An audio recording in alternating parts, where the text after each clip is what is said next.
So, we were talking about steady state material balance, and I have discussed already a couple of problems showing explicitly steady state material balance as well as a coupling of steady state material balance and thermodynamics, and the examples were set in the backdrop of steel processing or steel making in a BOF converter.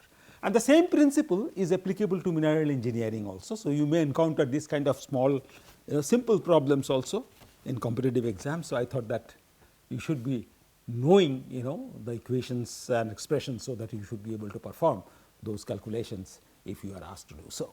So, steady state material balance concepts that we have discussed is applicable to with a different sort of terminology, of course. We use, so this is a mineral processing reactor. So, what we have basically is feed, and then we have concentrate, and we have tailing. That is the terminology. So, you can visualize feed to be equivalent to hot metal, this concentrate to be equivalent to steel, and then tailing to be equivalent to slag or off gas. So, you can see that if you do a balance, steady state material balance, you should be able to write that the total amount is conserved. Okay? So, total amount of feed is equal to the amount of concentrate and the amount of plus the amount of tailings. So, this is the global or the overall material balance expression for the mineral processing unit. And then there are, just like you have written, iron balance or silica balance equations. So, here we can write, for example, a species conservation equation or species conservation equation,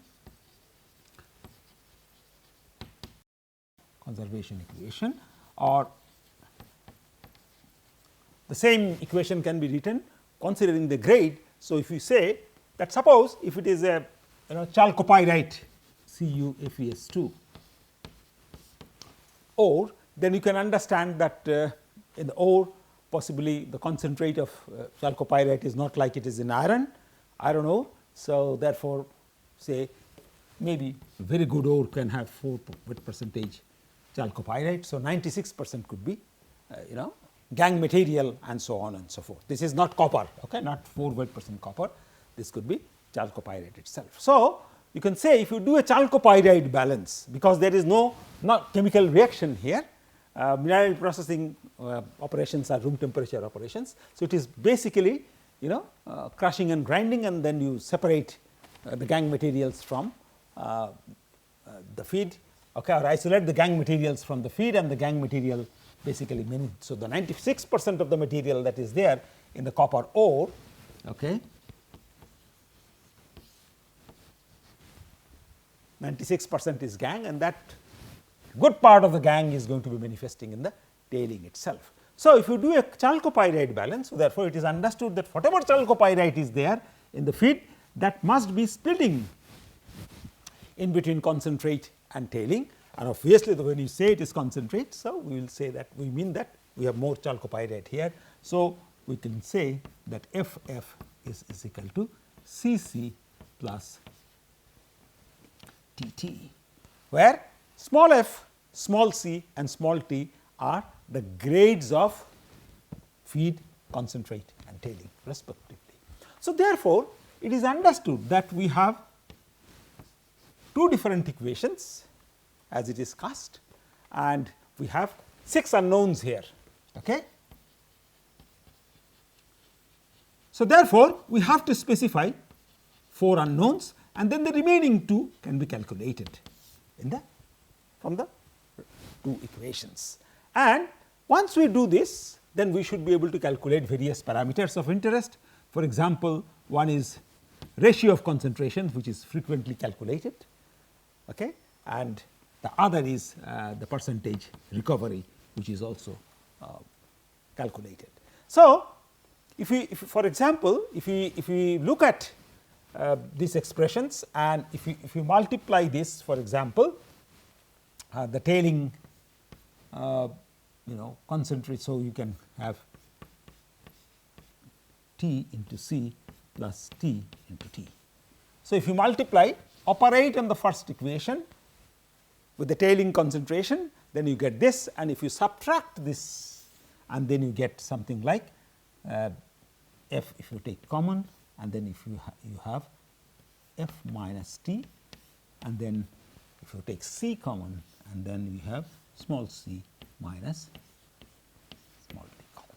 Okay.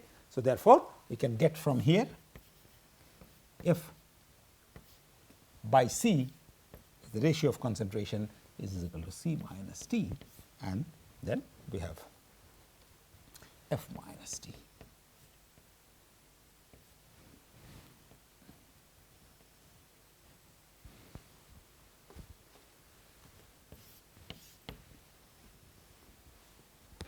And similarly, the recovery is calculated. Recovery is the total amount of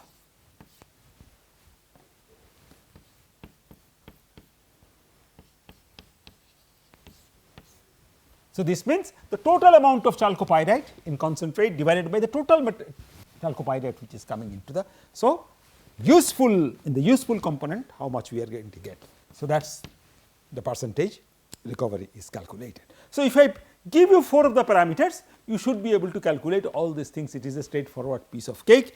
And for example, let us see that if I give you feed is equal to 200 tons per day, 200 TPD, okay, and then I need to give you 3 other parameters. So, what are those 3 parameters? So, I can give you feed grade is equal to 4 weight percentage, okay. Then concentrate grade is 8 weight percentage, and the tailing grade is 0.5 weight percentage. If I do this, in that case I can calculate that the ratio of concentration is nothing but f by c is equal to c minus t, okay. That is what it is. So, therefore, concentrate is 8 minus 0.5, okay, and then feed is 4 minus 0.5. So, it is 7.5 by 3.5, that is equal to 2.143. And with this value, we can calculate the percentage recovery, for example, and the percentage recovery is C into C, okay, divided by, and now we can determine that therefore, we require the value, the concentrate amount is going to be feed divided by 2.143. So, it is 200 tons per day. So, 200 divided by 2.143 TPD, and that is equal to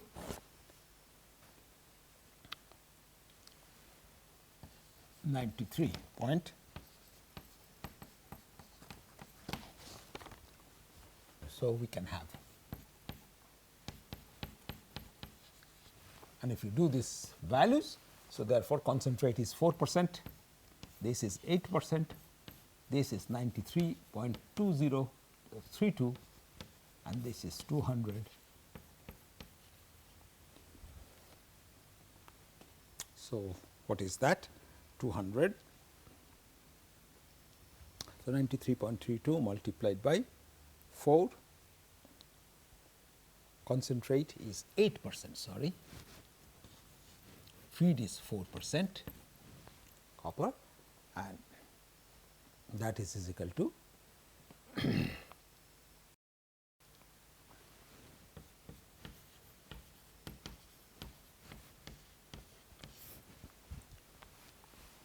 (93% of the available chalcopyrite, okay, in the feed material has been recovered in the concentrate. So, similar this one type of example is this overall material balance in mineral engineering. The other you could get in mineral engineering something like problems on crushing grinding laws. For example, you can get Bond's law based numericals, you can get Röttinger's law based numericals, and similarly the third group of problem is the relative settling ratios, etc., Stokes settling versus Röttinger settling, those kind of problems I will talk towards the end when I discuss about the fluid flow based calculations, particularly settling and rising of particles in stagnant medium. Now, this is what I wanted to essentially talk about the steady state material balance.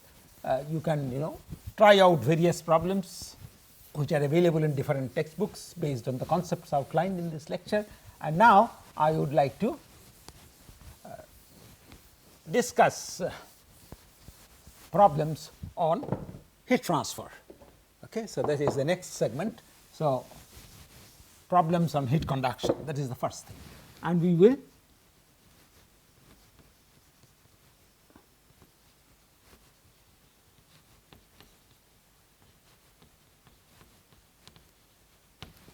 very frequently you come across problems on heat conduction in your undergraduate classes as well as in exams, competitive exams. So we will try to incorporate all kinds of physics into the problem, so that you can assimilate, you can understand the whole lot of subjects going into one single type of problem and so on. Now, before you solve these problems, I would like to again reiterate that please go through the texts, okay, so that you know the underlying fundamentals well. Without knowing the fundamentals, you will not be able to solve problems. So let us solve problems first on steady state heat conduction.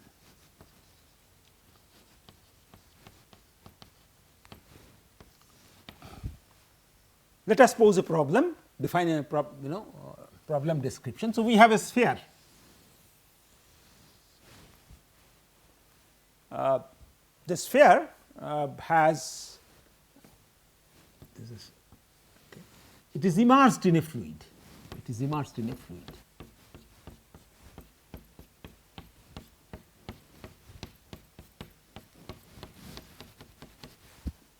There is a heat source term distributed evenly within the sphere. The sphere diameter is 100 millimeter. That is the sphere diameter. And this is the, so it is only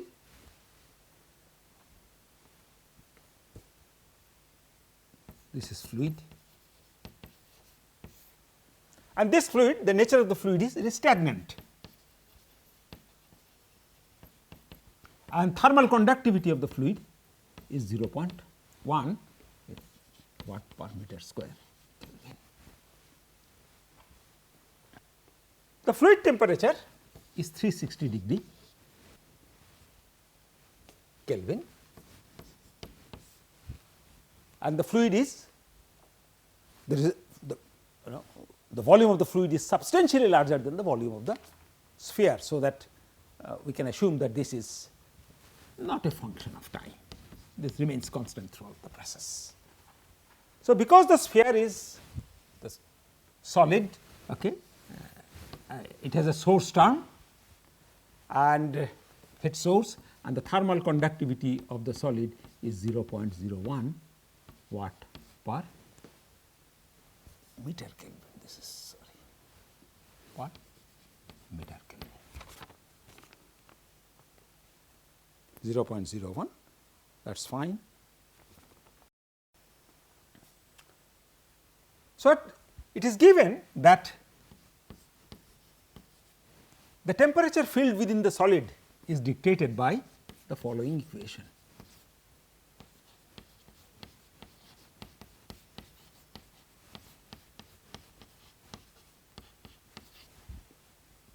Steady state heat conduction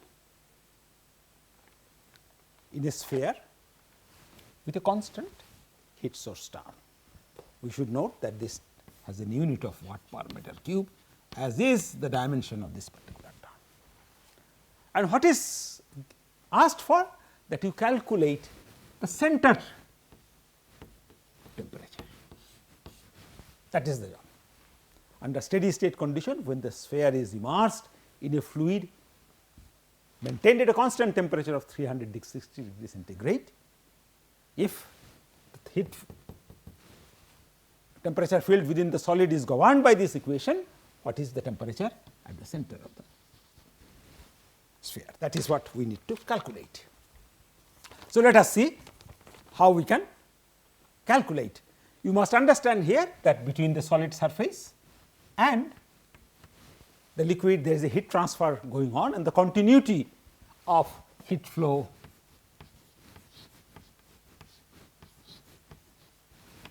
at R is equal to R s, while R s T surface minus T f applies. This equation holds good at the radius where h represents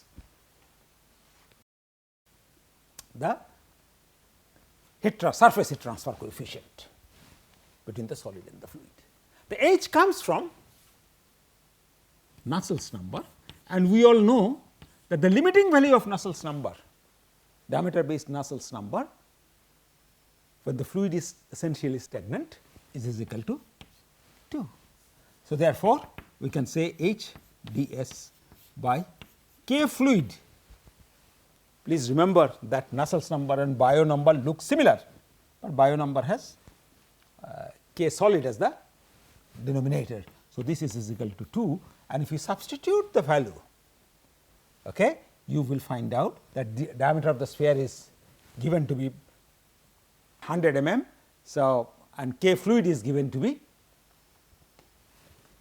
the k fluid is 0.1. So, this is 0.1 will cancel out, and then you will get h is equal to 2 watt per meter square Kelvin. That is the value of h that you are going to get. This is heat flux watt per meter square, and this is Kelvin here. So, you get Kelvin in the denominator. So, this is the value of the heat transfer coefficient. So, this is known to us, and this is the consequence of this particular relationship. You must remember this expression, which is valid under steady state condition, or at an instant of time, okay, at the interface. Now, if you integrate this equation twice, you should be able to, get an expression for temperature, because it is a second order equation. So, you require to integrate it twice, and the moment you integrate it twice, you will get in terms of two different constants of integration. Every time of integration will lead you one constant. So, we will get in terms of C1 and C2 the temperature field, okay, and that temperature field, if you do the integration twice, then you can get, I did not do it integrating once, okay, if I integrate it once, in that case you get r square k dt dr is equal to minus 10 to the power 3, and then you get r cube by 3 plus C1, or you get dt dr is equal to minus 10 to the power 3, then you have r divided by 3k plus C1 by r square, and then you integrate once more and you get the expression. After next integration, you get t is equal to, so C1 has come after first integration, and after second integration you will get, what is this? This is equal to t is equal to minus 10 to the power 3 r square, okay, into 6k plus C1 by k into minus 1 by r as integration plus C2.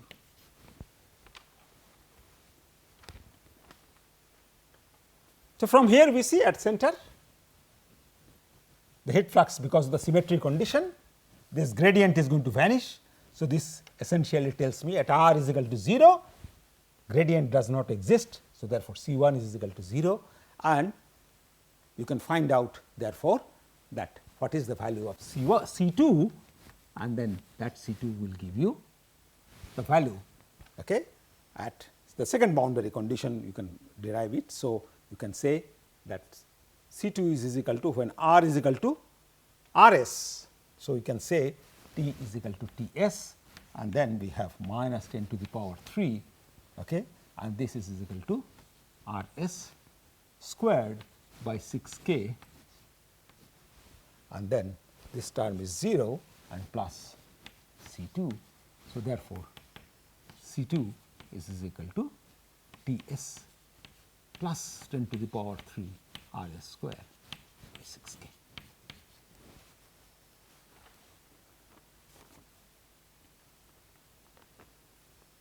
And from here, from this equation, if you see that if you put Ks and K are essentially same. So, I would say I will change this because I am using Kf here. So, K should be fine. Okay.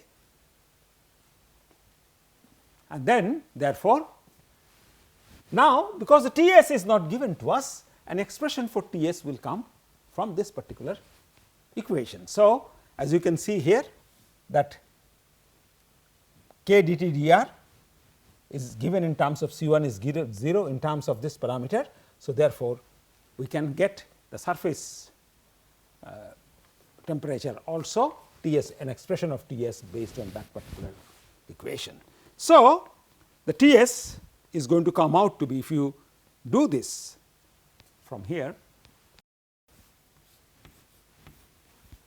okay. So, you get, and if you take that this expression into account, okay. So, you should be able to find out that T s will come out to be is equal to T f plus 10 to the power 3 R s divided by 3 h. That is what is the expression that you are going to get. So, you can see it here. For example, R square will come here. So, we will get a R value. So, that R will become R s, because this T is to be interpreted as, this value is given at R is equal to R s, and then you can get the value of T s, because the moment you transpose T f to the other side, and that is what is the T f here. From this, the H has come here, and this is what we have substituted in terms of 10 to the power 3. So, it is straightforward. By coupling this equation and this equation, this expression is derived. So, therefore, now I can say that T s, okay, is equal to, that is the expression, surface temperature, and we can now get T c. So, C 2 is equal to T s. So, therefore, we can get C 2 is equal to this. So, therefore, we can change this and we can write this C 2 is equal to T s. So, I will substitute T s is equal to T f here, okay, and then plus 10 to the power 3 R s square by 3 into h. So, that is equal to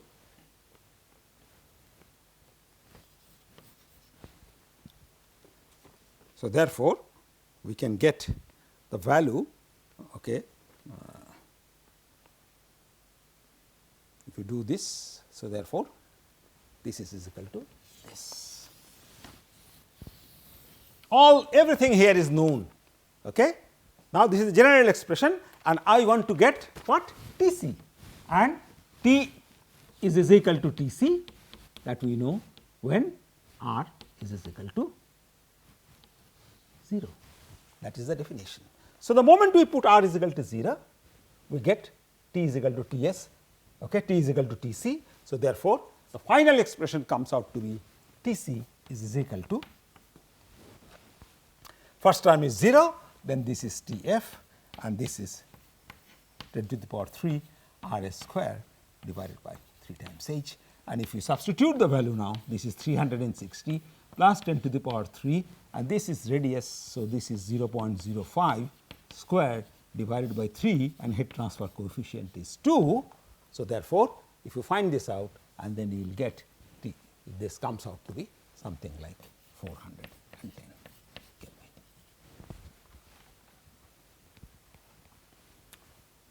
So, we have got an expression for. Now, you can see we have applied the concepts of convection laws also into this particular problem, and under steady state condition we have calculated that how we can compute the surface temperature as well as center temperature. Now, suppose if I say that I want to do this calculation using a lump parameter model, that means I say that I assume that there is no temperature gradient in the sphere, this is equal to 0. Within the sphere, that means R, that is the expression, greater than 0 and R sub s, there is no temperature gradient. This is a stupid assumption to make at this stage, because we know that temperature gradient within the solid will only be negligible provided the Biot number is very, very small. But if you calculate the Biot number, the Biot number will come out to be H ds by K solid is going to come out to be something like 20, which shows that it is not there. But just to explain the physics, that if such a problem with a different value where the Biot number and it is given as this equation, the temperature describes, and then it is said that consider dt dr to be equal to 0, and this is justified because the value of thermal conductivity of the solid and diameter has been changed in such a way so as to yield a BI value or Biot number value which is much smaller than unity. So, how you are going to approach that? Now, when this equation is no more going to be applicable the moment you are considering steady state equation and temperature gradient within there, because this term is going to be equal to 0. So, then a different kind of energy balance equation is going to be applied, and that energy balance is the rate of heat which is generated, rate at which the heat is supplied by the sphere is exactly equal to the amount of heat which is absorbed by the, I say that. Of course, now the moment I say dt dr is equal to the derivative of temperature or the gradient of temperature within the solid is 0, which essentially means that now there is no difference in temperature between the center and the surface. So, this equation now applies, and this is the fresh energy balance consideration based on the assumption that there is no temperature gradient within the solid, where Vs represents the volume of the sphere. So, this is, as I said, 10 to the power 3 is watt per meter cube, you substitute it meter. So, this left hand side is watt, the right hand side is watt. It is a basically energy balance equation, and this essentially implies that heat lost by the solid is equal to heat gained by the fluid, that is what it is.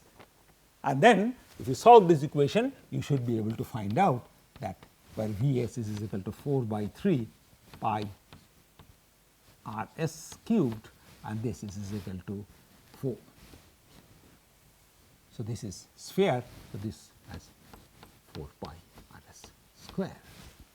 All the values are given, heat transfer coefficient is 2, volume can be calculated, fluid temperature is 360, and then you should be able to calculate only unknown Ts, and that Ts will come out to be, if you substitute all the values with Rs is equal to 0.05,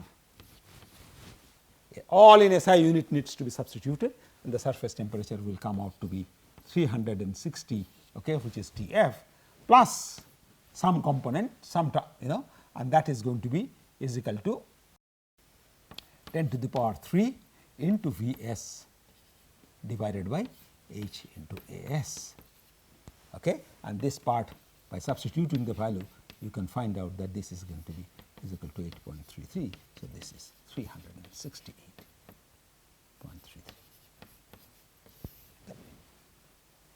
So, this goes about calculation of temperature fills in a solid sphere. The same thing will be applicable in the case of a slab geometry or in the case of a cylindrical geometry. Only thing is that the governing equation is going to be different, because if it is Cartesian coordinate there is no r, if it is cylindrical coordinate there will be only r, and if it is spherical coordinate it is r square, in accordance with the surface area of the solid.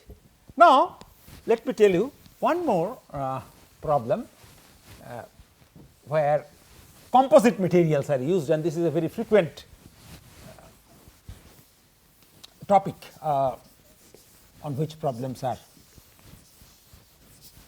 formulated, and let me pose that, and let us do it in a cylindrical coordinate. So, we would now consider that there is a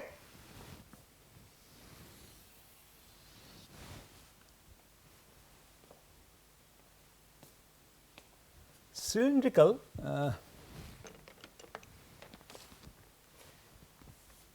so this is, it is an infinitely long cylindrical geometry, okay. And then we have, there are two things here.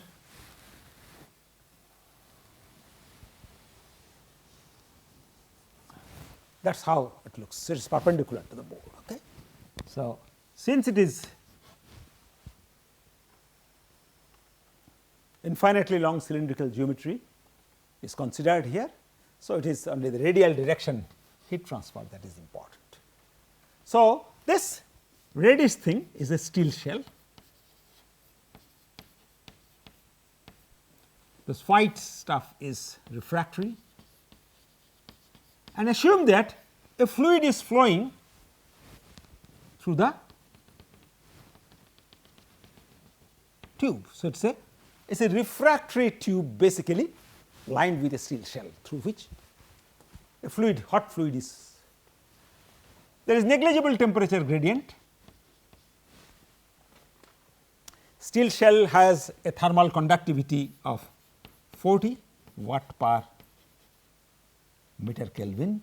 Refractory has a thermal conductivity of 5 watt per meter Kelvin. The surface temperature here, and there is the axial symmetry is there. So, nothing changes with theta, okay. And the temperature here, surface temperature is 600 Kelvin. So, let me put this value also, and Kelvin is 1873 Kelvin. And there is a surface heat transfer coefficient here, and that value is 20 watt per meter square.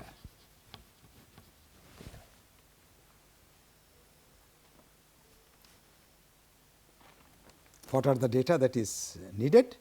It is said that steel shell, this is 300 mm thick, and refractory, this is 50 mm thick, that is what it is.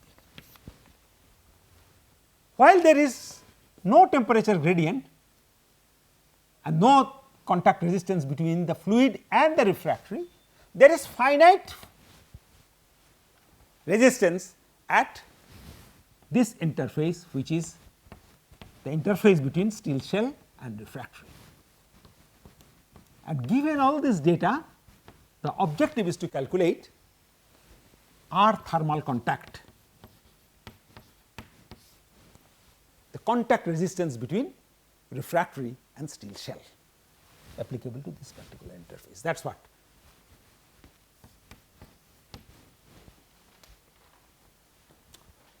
Now, as far as this problem is concerned, one important thing is that the surface temperature is 600 Kelvin, okay. So, which is means about close to 300 degree, 327 degree centigrade or so. So, at that temperature or 600 degree Kelvin, this is a convective heat transfer coefficient. So, you must remember that radiation laws tell us that fluxes are proportional to absolute temperature raised to the power 4. So, therefore, we must understand that as surface temperature is increasing, the contribution of radiation is going to be intensified. So, from the surface heat will not only be lost by convection, but also will be lost by radiation. So, therefore, Q total from the surface of the long cylinder could be given in terms of Q convection plus Q radiation. Radiation please always check that when problems are set in high temperature context, how does the convection and radiation component. So, this is H into A shell, okay, and then it is delta T, and that delta T is basically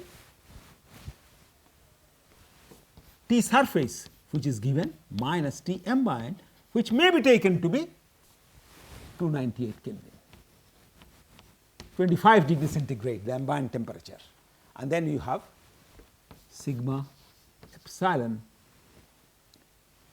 area shell into theta s to the power 4 minus theta a to the power 4. That is the radiation component, and of course, therefore, you will require that what is the emissivity of steel shell, and that is standard value applies here, oxidized steel.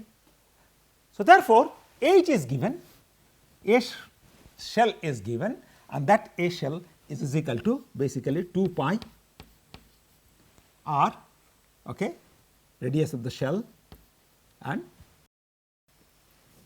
it is a cylinder, and L. Because it is treated as an infinite cylinder, we will assume L is not given. So, per unit length basis, and then this is also known to us, okay, this is 600 minus 298. So, this term can be calculated. Similarly, Boltzmann constant known to us, emissivity of steel shell known to us, area shell known to us, all these parameters are known to us. Okay. So, therefore, the total heat which is going out from the surface can be calculated, and if you substitute the value here, okay, that value will come out to be 133,805, and this is going to come out to be in watt. So, therefore, it is not flux, the same amount of heat would be going through this cross section, the same amount of heat would be going through cross section, the same amount of heat would be going out through this. The fluxes are, reference to unit area. So, the unit area is different. So, the heat flux here and heat flux here are drastically different, okay? But the total amount of heat at any cross section are going to be identical. Now, let us draw the equivalent circuit diagram.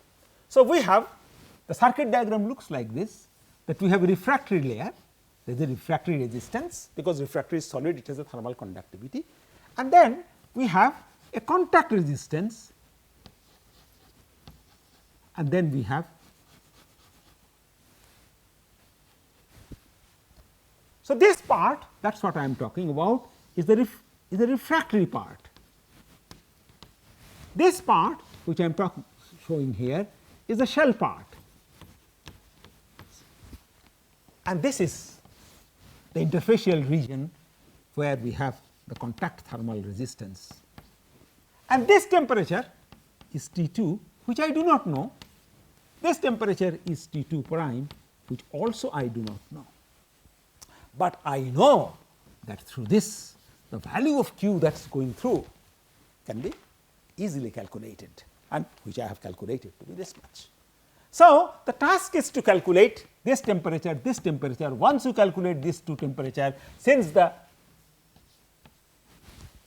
if you apply the electrical analogy, the heat flowing is known, the potential difference you have calculated. So, the contact thermal resistance can be easily calculated. In order to calculate this temperature T2 and T2 prime, so we have to now, we know the contact resistance, we know the Q value which is flowing through this, and therefore, we can calculate that Q total. So, I would say let us raise this calculation of T2,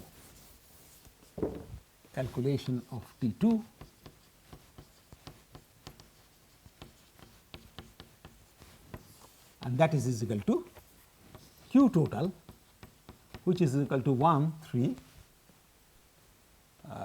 the value that I have written here, again let me copy it, 33805 watt, or in SI unit, and that comes out to be 1873 minus T 2, and this is going to be the R thermal refractory. That is the expression. Now, the R thermal refractory, this you must be knowing from your lecture notes. This is equal to 1 by 2 pi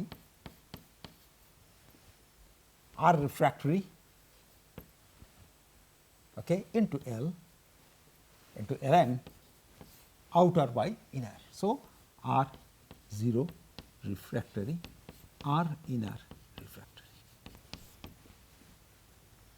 This formulation, thermal contact resistance in cylindrical coordinate, is a routine problem that we derive while teaching transport phenomena or heat transfer to the undergraduate or even at the first level graduate courses. So, if we do this now, then therefore, L is equal to 1, R refractory we will be knowing, we know that what is this. So, this is equal to, this is the distance that we are talking about. Okay. So, this is not 300, 300 is the thickness, okay. 300 mm is the thickness, 50 mm is the thickness.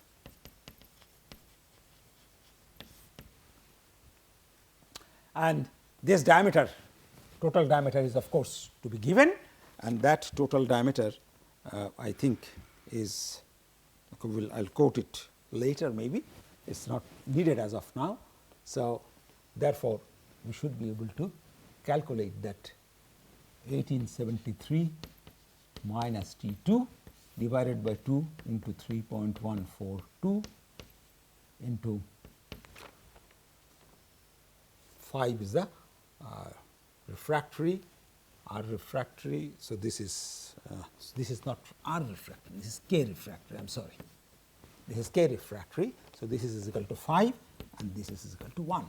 1 is L, 5 is the thermal conductivity of the refractory, this is pi and then ln, and this value comes out to be 1.8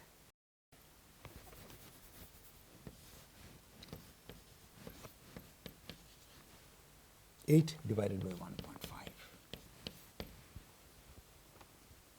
And this, if you solve this expression, okay, there is only one unknown here, and then T 2 comes out to be 10.096.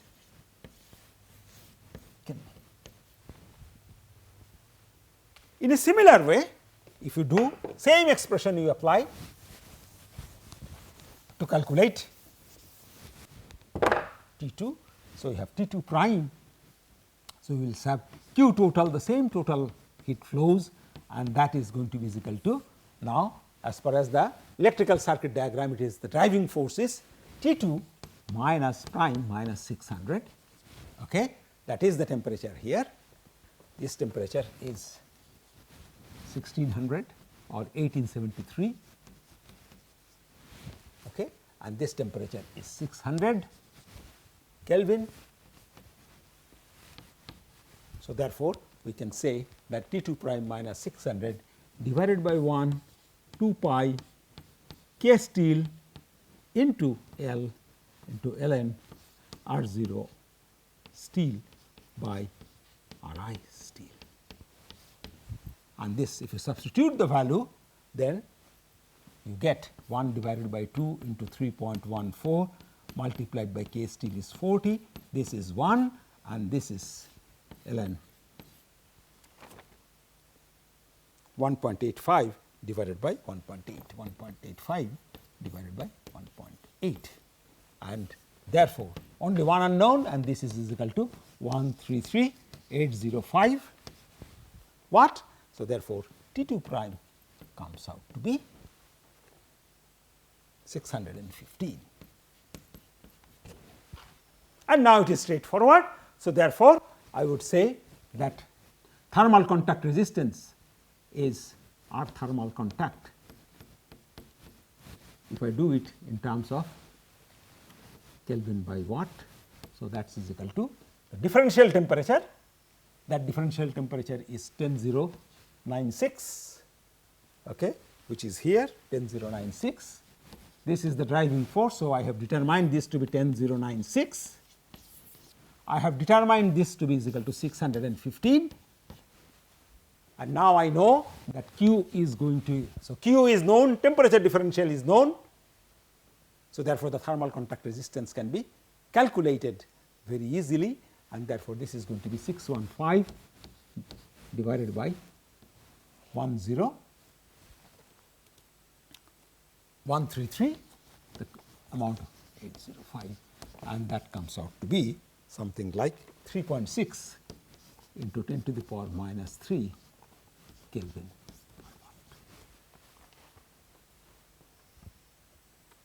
So, the thermal contact resistance has been, so we have introduced you to the concept of radiation using the radiation rate law. We have calculated the total flux. Once we have calculated total rate of heat flow, so we have drawn the electrical diagram analogy, with analogy to electricity flow. We have drawn this equivalent circuit diagram and depicted that what are the resistances, what are the bounding temperatures, and in the first part we calculated the temperature knowing the resistance. In the other part we calculated the resistance knowing the two temperatures, that is the only difference. So, I will now talk about the one calculation showing you the lump parameter model, okay, how we can